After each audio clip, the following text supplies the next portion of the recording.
अटल सेतु विकसित भारत की तस्वीर है। विकसित भारत कैसा होने वाला है उसकी एक झलक है। दोस्तों, वाकई इस बात में कोई दो राय नहीं कि अटल सेतु का निर्माण विकसित भारत की झलक है।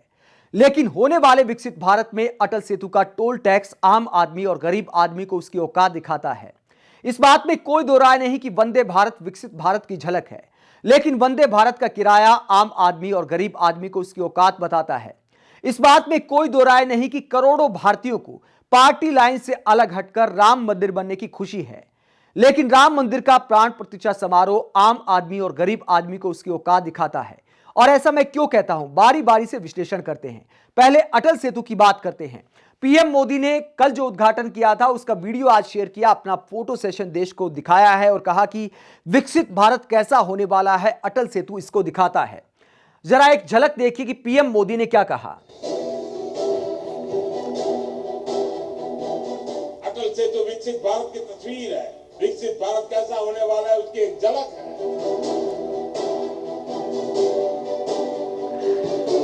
वाकई दोस्तों, विकसित भारत की झलक है। बहुत शानदार निर्माण किया गया है। समुद्र में इतना शानदार पुल बनाया गया है जो 1.5 घंटे के रास्ते को 20 मिनट का कर दिया गया है। इस बात पर हर किसी को गर्व होना चाहिए, लेकिन आम आदमी भी इसका इस्तेमाल कर सके।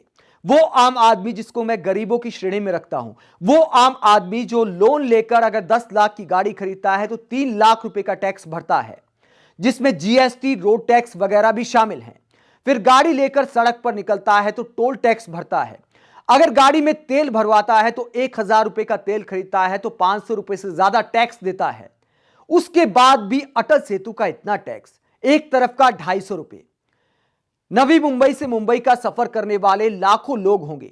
अगर साल भर इस सड़क पर चलते हैं, इस पुल का इस्तेमाल करते हैं, तो उसका टोल टैक्स हो गया 1.5 लाख रुपए। आप सोच कर देखिए कि 1.5 लाख रुपए एक साल का एक मिडिल क्लास आदमी भरेगा तो उसका गुजारा आखिरकार कैसे होगा? क्या यह विकसित भारत है जहां आम आदमी को शानदार तरक्की का इस्तेमाल करने के लिए साल का 1.5 लाख रुपए टोल टैक्स भरना पड़ेगा? आम आदमी जो मिडिल क्लास आदमी है वो भी गरीबों की श्रेणी में ही आता है। मजबूरी के मामले में सबके अपने अपने खर्चे हैं। उसको भी महीना आते आते, बहुत सारे ऐसे लोग हैं जो गाड़ी का इस्तेमाल करते हैं, लेकिन महीना आते आते जब आखिरी की तारीख आती है महीने की तो बैंक बैलेंस खाली होता है। उसको हिसाब किताब रखना पड़ता है कि गाड़ी की ईएमआई कितनी देनी है, मकान का किराया कितना देना है, बच्चों की फीस कितनी देनी है। बहुत सारे लोग लोन लेकर गाड़ी खरीदते। देश में लाखों ऐसे लोग हैं जो लोन लेकर गाड़ी खरीदते हैं। हालांकि बहुत सारे अंधभक्त ये प्रचार करते हैं कि जब गाड़ी चला रहे हैं तो टैक्स तो भर देंगे, इसमें क्या जाता है। ऐसे लोगों को आम आदमी की मजबूरी समझ नहीं आती। सत्ता भक्ति में उन्हें यथार्थ दिखाई नहीं देता। तो इसीलिए मैंने कहा कि अटल सेतु का टोल टैक्स आम आदमी और गरीब आदमी को उसकी औकात दिखाता है, क्योंकि बाइक वाले तो इस पुल पर चल नहीं सकते, अलाउड नहीं है। और गाड़ी वाले अगर चलेंगे, अगर नौकरी करने वाले हैं तो 50-60 हजार रुपए भी अगर वेतन है तो भी पसीने छूट जाएंगे। 12,500 रुपए मंथली पास भरना आसान बात नहीं है, किसी के लिए भी आसान बात नहीं है। अब बात करते हैं वंदे भारत किस तरह से आम आदमी और गरीब आदमी को उसकी औकात दिखाती है।